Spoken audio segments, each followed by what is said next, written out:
Visiteuses, visiteurs, bonjour.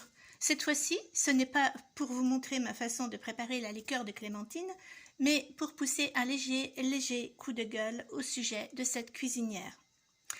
Si, comme moi, vous aimez la chaleur naturelle, si vous avez par exemple une cheminée dans le salon, vous avez peut-être été tenté par une cuisinière bois pour votre cuisine.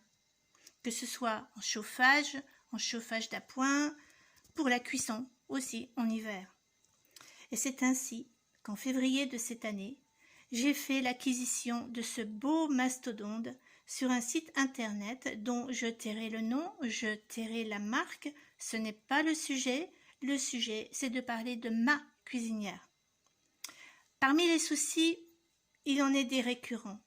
C'est le cas des joints de porte. Celui-ci a rendu l'âme il y a plusieurs semaines.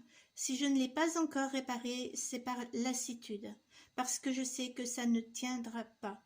Même en laissant plusieurs heures, jours avant de remettre en chauffe pour respecter la colle, quelques semaines plus tard, ça se décroche à nouveau. Et je précise bien, toutes les portes sont concernées par ce souci. En parlant de portes, que se passe-t-il lorsque je veux fermer celle-ci ? Voyons voir. Ah bah oui, le joint, bien sûr. Voilà, c'est fermé. Quant à sa voisine, elle ne ferme pas non plus. Vous voyez, il y a un petit décalage. Et là, ça vient plus de ce côté-là.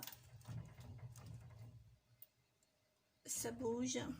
Du coup, il faut soulever la porte pour pouvoir la fermer. Que de manipulation! Moi aussi, j'ai tendance à la fermer. Mais quand on achète un produit à 1300, 1400 €, on s'attend à ce que ce soit solide, fiable, performant. Et là, ce n'est pas le cas. Je dis bien, ce n'est pas le cas pour la mienne. C'est peut-être un souci de série, je n'en sais rien. Un autre souci a été la pose du porte-serviette. On y est arrivé hier, à grand renfort de coups de pince, de coups de marteau. On voit les traces d'ailleurs. Le service après-vente, surpris, a insisté sur le fait qu'il s'agissait de mettre les vis. Mais sur cette cuisinière-là, ça n'a pas suffi. Ça a suffi sur 2 fixations, les 2 du fond, sur les 4.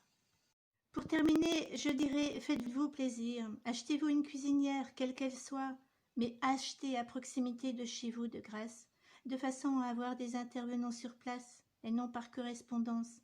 Parce que là, si j'ai un souci, et j'ai des soucis, je suis livrée à moi-même.